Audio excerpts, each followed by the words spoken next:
I just applied to get into Sculpture by the Sea because I love that event. You know, I love going to it, and I love the location, and I think it's you know, just one of the finest things that Sydney has to offer. And so I applied to get into it, and I was so delighted to be accepted into the event. You know, I almost died from shock at that point. So there was a lot of risk for me in what I did. I made a large scale work as a first time entrant. I had a prime location which I'd requested and been given. It was very visible. That work was an incredibly site-specific work, because for me that work was not complete until it was sited in that landscape. And in the development of that work, you know, I virtually took my swag down to Bondi and just rolled it out and stayed there. I was spending so much time there.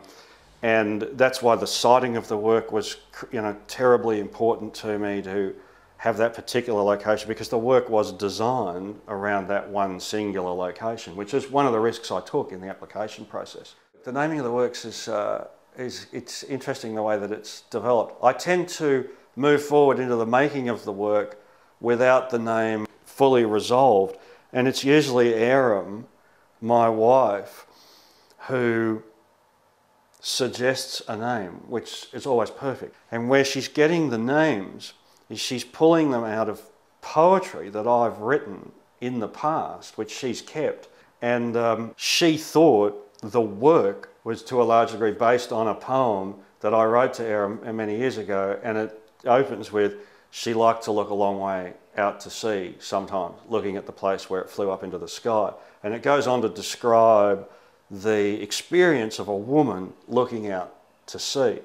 And what she's thinking and feeling about that experience in that landscape. And so she thought is a condensation of that entire poem. The extraordinary thing that happened to me last year was how well the public responded to that work, she thought. I thought it was quite an inaccessible work. It was very reduced, it was very spare. I thought it was quite a difficult work to read, but the public response was overwhelming. And that did a couple of things for me. One, it's given me confidence, so I feel more confident in my process this year. And two, it made me want to give something back to the people that responded to my work so favourably last year.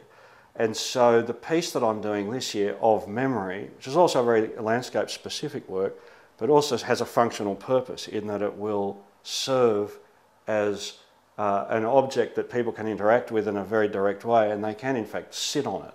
And where it'll be located, it'll serve as a viewing platform where you can look out to sea, or you can look back into Marks Park, and you can use it as a viewing bench to look at a lot of the other sculptures. It's about halfway along the walk.